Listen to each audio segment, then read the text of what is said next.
అందరికీ నమస్కారం. ఈరోజు మన స్టూడియోలో ప్రముఖ ఆధ్యాత్మికవేత్త, జ్యోతిష్య వాస్తు పండితులు బ్రహ్మశ్రీ డాక్టర్ గుండెపూడి శివ సుధీర్ శర్మ గారు మనతో ఉన్నారు. గురుగారితో మాట్లాడేద్దాం. నమస్కారం గురుగారు. శ్రీమాత్రే నమః. శ్రీ గురుభ్యో నమః. గురుగారు, సెప్టెంబర్ 7వ తారీఖున మనకి సంపూర్ణ చంద్రగ్రహణం. సో గ్రహణ సమయాలు మాకు వివరించండి. ఏ రాసుల వారికి ఇది బాగా కలిసి వస్తుంది, ఎవరు బాగా జాగ్రత్తగా ఉండాలి, ఓవరాల్గా ఈ చంద్రగ్రహణం అయిన తర్వాత ఎలాంటి పరిహారాలు చేసుకుంటే బాగుంటుందని?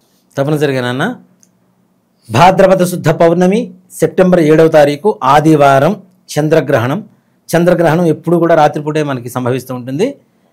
ఈ చంద్రగ్రహణం రాత్రి 9:23 దగ్గర నుంచి 1:23 వరకు, అంటే దాదాపు 4 గంటల పాటు పైన ఈ చంద్రగ్రహణం ఏర్పడుతూ ఉంది.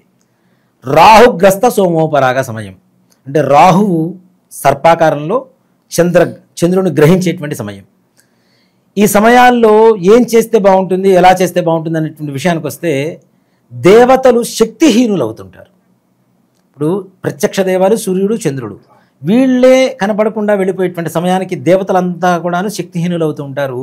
ఆ సమయంలో ఎవరైతే దేవతల శక్తిని ఇవ్వడం కోసం దేవతా మంత్రాల్ని నామస్మరణ చేస్తారో, భగవంతుడు నామస్మరణ చేస్తారో, పూజలు చేస్తారో, జపం చేస్తారో, తపస్సు చేస్తారో, హోమం చేస్తారో, వాళ్ళకి సంపూర్ణమైనటువంటి ఒక్కసారి చేసినటువంటి నామస్మరణ వల్ల 1,000,000 రెట్లు జపం చేసినటువంటి ఫలితం కలుగుతుంది. మీకు ఏదైనా ఫేవర్ చేస్తే మీరు నాకు ఫేవర్ అవుతారా లేదా? అలాంటి మీరు శక్తివంతులు, ఏదో ఒక సమయంలో శక్తిహీనులు అయ్యారు. ఆ సమయంలో సపోర్ట్ చేసినటువంటి వాళ్ళకి మీ శక్తి పుంజుకున్న తర్వాత మీ శక్తిని మొత్తం కూడా వాళ్ళ మీద కరుణ రూపంలో చూపించడానికి అవకాశం కలుగుతుంది. కాబట్టి అలాంటి సమయాన్ని ఏ ఒక్కరు కూడా వృధా చేసుకోవద్దని చెప్తా. బయట తిరక్కండి, మేము చంద్రగ్రహణం చూస్తాం, అది చేస్తాం, ఇది చేస్తాం, ఇట్లాంటి పిచ్చి మాటలు వదిలిపెట్టేసేయండి. గ్రహణ సమయం ప్రారంభం స్పర్శాకాలం అంటాం. స్పర్శాకాలం 9:23 చక్కగా స్నానం చేసి దీపారాధన చేసుకొని అక్కడ కూర్చొని నామస్మరణ, మీకు ఏ ఇష్టదైవం ఉంటే ఆ ఇష్టదైవాన్ని నామస్మరణ చేయండి. దాంట్లో ఏ రకమైనటువంటి తప్పు లేదు, చక్కగా చేసుకోవచ్చు. మరలా మధ్యకాలం, ఉన్మీలన కాలం అంటాం. ఇది దాదాపు 11:26 నుంచి 12:3 వరకు ఉంది. 11:26 నుంచి 11:33 వరకు ఉంది. కాబట్టి ఈ సమయంలో ఏదైతే ఉంటుందో ఉన్మీలన కాలం అంటారు, మధ్యకాలంలో. ఆ సమయంలో ఇంకాస్త శ్రద్ధగా చేయండి. మోక్షకాలం 1:23 నుంచి 26 వరకు ఉంది.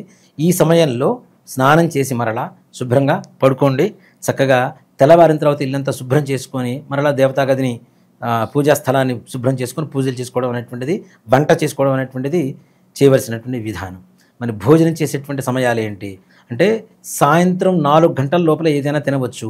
దీంట్లో పిల్లలకి, గర్భిణీ స్త్రీలకి, వృద్ధులకి ఎటువంటి నియమాలు లేవు. వాళ్ళని తినకుండా ఉంచడం అనేది కరెక్ట్ కాదు. కాబట్టి ఈ 4 గంటల లోపల ఏదైనా భోజనం చేయవచ్చు. ఆబ్దికాలు ఉంటాయి, తద్దినాలు ఉంటాయి, అవి కూడా 4 గంటల లోపల పెట్టేసుకోవచ్చు. అలానే కాకుండా ఇక్కడ ముఖ్యంగా గర్భిణీ స్త్రీలు కూడా అంటే అటు ఇటు తిరగడం వల్ల గర్భిణీ మొర్రు పోయిందని చెప్తూ ఉంటారు. మనకి తొర్రు అంటుంటారు, కొంతమంది మొర్రు పోయిందని చెప్తుంటారు. అంటే అంగవైకల్యం అనేటువంటిది ఏర్పడుతూ ఉంటుంది. ఇది కూడా సైన్స్ అయినా, ఎన్నో వేల సంవత్సరాల క్రితం మన వాళ్ళు కనుక్కున్న సైన్స్ ఇది.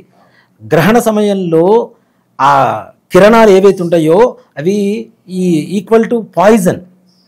ఆ పాయిజన్కి సంబంధించినటువంటి లక్షణాలు పిల్లల లోపల, పిండం చాలా సెన్సిటివ్గా ఉంటుంది కదా, స్కిన్ లోపలికి వెళ్ళిపోయిన తర్వాత పిండం మీద పడితే వాటి ప్రభావం ఎక్కువగా ఉంటుంది. కాబట్టి చెవుడో, మూగో, లేదంటే నత్తి రావడము, లేదంటే ఇక్కడ తొరుపోవడము, ఆడిసంతో బాధపడుతున్న వాళ్ళు, ఇట్లాంటివి ఎక్కువ కలగడానికి అవకాశాలు ఉన్నాయి. కాబట్టి గర్భిణీ స్త్రీలు సాయంత్రం 6 గంటల నుంచి మరుసటి రోజు 6 గంటల వరకు ప్రశాంతంగా పడుకోండి. హాయిగా ఏమైనా తినాలనుకుంటే మంచం దగ్గర తెప్పించుకొని తినండి.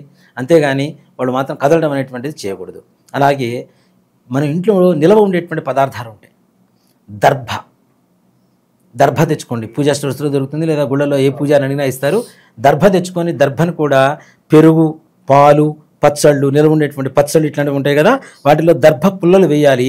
అలాగే దేవుడు గదిలో కూడా దర్భ పుల్లలు వేయాలి. 2. దేనికి దర్భ ఎందుకు వేయాలి అసలు విషయం ఎవరికి తెలియదు కూడా. దర్భ వేస్తాం అంతే. కానీ పూర్వకాలంలో ఈ సర్పమాత గరుత్మంతుడికి సవతి తల్లి. ఈ గరుత్మంతుని బాధలు పెడుతూ ఉందిట. అమ్మా, నాకు ఈ బాధలు లేకుండా నన్ను శాశ్వతంగా విముక్తి కలిగి చేయడానికి ఏదైనా పని చెప్తే చేసి వెళ్ళిపోతాను అంటే, నా సర్పజాతి మొత్తానికి అమృతం కావాలని అడిగిందిట గరుత్మంతుడిని. గరుత్మంతుడు ఇంద్రలోకం వెళ్ళేసి ఆ ముంత తీసుకొని వచ్చేస్తున్నాడు, అమృత భాండం తీసుకొని వస్తున్నాడు. ఇంద్రుడికి అర్థమైపోయింది, అమ్మా సర్పజాతికి చావు లేకుండా ఉండి ఇంకేమైనా ఉంటుందా, ప్రపంచం మొత్తం వినాశనం అయిపోతుందని దాన్ని ఏం చేశాడు, ఆయనతో యుద్ధం చేసినప్పుడు ఆ యుద్ధం చేసిన సమయంలో అమృత భాండంలో ఉండేటువంటి అమృతం కొద్దిగా పొలాల మీద ఉండేటువంటి ఈ దర్భ, అంతకు దర్భ అనేవాడు కాదు, దీన్ని గరిక అనేవాళ్ళు, గరిక రేణువులు అనేవాళ్ళు, ఈ గడ్డి మీద పడిందిట. ఈ గడ్డి మీద పడ్డప్పుడు ఒక పాము వచ్చేసి నాలుగుతో ఇలా ఆ బిందువుని నాకేసరికి అది చాలా షార్ప్గా ఉంటుంది కదా దర్భ కూడా, పాముకి నాలుకలు చీలిపోయినాయి. అప్పటి నుంచి ఇంద్రుడు శపించాడు, పాముకి 2 నాలుకలు ఉండుగాక అని చెప్పి అప్పటి నుంచి 2 నాలుకలు ఉండడం అనేది మొదలైంది. దర్భ అమృతం మీద, అంటే అమృతం దర్భ మీద పడింది కాబట్టి, గడ్డి మీద పడింది కాబట్టి అది దర్భగా అమృతమయంగా తయారైంది. ఇక్కడ విషపూరితమైనటువంటి కిరణాలు సోకుతున్నాయి కాబట్టి దానికి బదులుగా అమృతాన్ని దీంట్లో వేస్తే ఆ విషం దీంట్లో సోకకుండా ఉండేందుకు దర్భను మనం దాంట్లో వేస్తూ ఉంటారు, అన్ని నిలవ ఉండేటువంటి పదార్థాల్లో వేస్తూ ఉంటారు. ముఖ్యంగా ఈ చంద్రగ్రహణం ఏ రాసుల వాళ్ళకి, ఏ నక్షత్రాల వాళ్ళకి ప్రభావాన్ని చూపిస్తున్నటువంటి విషయానికి వస్తేనన్నా ముఖ్యంగా ధనిష్ట నక్షత్రం, శతభిష నక్షత్రం.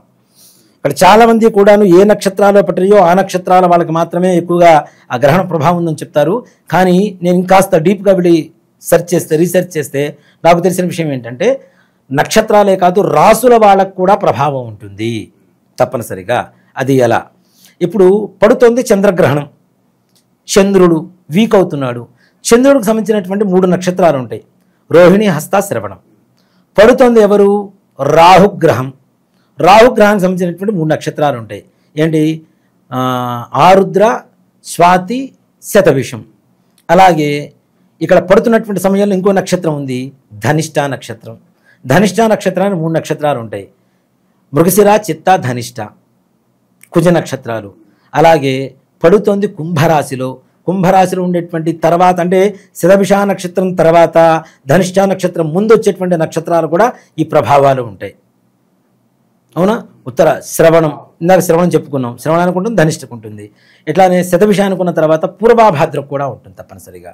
అలాగే పూర్వాభాద్ర నక్షత్రం కుంభరాశిలో కూడా ఉంటుంది కాబట్టి, కుంభరాశికి ద్వాదశ స్థానం కాబట్టి, ఈ గ్రహణం జరుగుతున్నటువంటి రాశికి ద్వాదశ స్థానం మకర రాశి కాబట్టి, గ్రహణం జరుగుతుంది కుంభరాశిలో కాబట్టి, కుంభరాశికి 6వ స్థానమైనటువంటి కర్కాటక రాశి, అంటే కర్కాటక రాశి నుంచి కుంభరాశి 8వ స్థానం కాబట్టి కర్కాటక రాశి, వృశ్చిక రాశి నుంచి 4వ స్థానం కుంభరాశి కాబట్టి ఇన్ని రాసుల వాళ్ళకి, ఇన్ని నక్షత్రాల వాళ్ళకి ఈ దోషాలు ఉంటాయని చెప్తా తప్పనిసరిగా. దీంట్లో నక్షత్రాలు ఏంటి? ఆరుద్ర, స్వాతి, శతభిషం, మృగశిర, చిత్త, ధనిష్ట, శ్రవణం, హస్త, రోహిణి. ఈ నక్షత్రాల వాళ్ళు తప్పనిసరిగా ఏ రాశుల్లో ఉన్నా తప్పనిసరిగా చేయించుకోవాలి. రాశి పరంగా చూసుకుంటే కుంభ, మీన, మకర, వృశ్చిక, కర్కాటక రాశుల వాళ్ళు తప్పనిసరిగా ఈ యొక్క దీన్ని గ్రహణాన్ని చూడకూడదు. జపశాంతులు తప్పనిసరిగా చేయించుకోండి. ఈ రాశులు ఏ నక్షత్రాలు ఉన్నా సరే తప్పనిసరిగా జపశాంతులు చేయించుకోండి. కర్కాటక రాశిలో పునర్వసు, పుష్యమి, ఆశ్లేష ఉంటాయి, ఓకేనా? వృశ్చిక రాశిలో విశాఖ, అనురాధ, జ్యేష్ఠ ఉంటాయి. మకర రాశిలో పూర్వాషాఢ, ఉత్తరాషాఢ, శ్రవణం, ధనిష్ట ఉంటాయి. కుంభరాశిలో ధనిష్ట, శతభిషం, పూర్వభాద్ర ఉంటాయి. మీనరాశిలో పూర్వభాద్ర, ఉత్తరాభాద్ర, రేవతి నక్షత్రాలు ఉంటాయి. ఈ నక్షత్రాల వాళ్ళు, ఈ రాశుల వాళ్ళు తప్పనిసరిగా జపం, మీ నక్షత్రం, పడుతున్నటువంటి గ్రహం ఏంటి, పడుతున్నటువంటి ఏ గ్రహాన్ని పడుతుంది, చంద్రుణ్ణి, రాహు, మీ నక్షత్రం, ఈ 3 జపం చేయించుకోవాలి. ఆ సమయంలో సర్వారిష్ట హోమం అని చెప్పి హోమం ఉంటుంది, సకల కష్ట నివారణ హోమం కూడా అని పిలవచ్చు దాన్ని. ఆ హోమం చేయించుకోవాలి. తదుపరి పొద్దున్నే లేచి తలస్నానం చేసి మినుములు, బియ్యం, అట్లాగే చంద్ర ప్రతిమ, వెండిది చిన్నది, నాగ ప్రతిమ, అవకాశం ఉంటే వస్త్రం, ఇవి బ్రాహ్మడికి దానమిచ్చి మరలా ఇంటికి వచ్చి స్నానం చేయాల్సిందే. తల స్నానం చేస్తేనే ఈ దోష నివారణ కలుగుతుంది. కాబట్టి ఇవి తప్పనిసరిగా ఈ జపశాంతులు, హోమం, దానం ఇవ్వండి. రాబోయేటువంటి కష్టాలని ఈ ఒక చిన్న పరిహారంతో తప్పనిసరిగా ఆపేసుకోవచ్చు. అంటే మరీ ఏదో ఉపద్రవం వస్తుంది కదా, ఆ ఉపద్రవాన్ని ఆపుకొని కొంతవరకు శ్రేయస్కరంగా ఉండవచ్చు. ఇక ఈ గ్రహణం ఇంపాక్ట్ అనేది 45 రోజులు ఉంటుంది గురుగారు. ఈ రాసులు కావచ్చు, నక్షత్రాలు కావచ్చు, వేటికి దూరంగా ఉండాలంటే ఎలాంటి జాగ్రత్తలు తీసుకోవాలి? నిర్ణయాలు తీసుకోవడంలో జాగ్రత్త, వివాహ సంబంధాలలో జాగ్రత్త, సంతాన విషయంలో జాగ్రత్త, నూతన వ్యాపారాలు చేయడంలో జాగ్రత్తగా ఉండాలి, ఆర్థికపరమైనటువంటి ఇచ్చిపుచ్చుకోవటాల్లో జాగ్రత్తగా ఉండాలి. ఇవన్నీ కూడా జాగ్రత్తగా ఉండాల్సినటువంటి పరిస్థితే.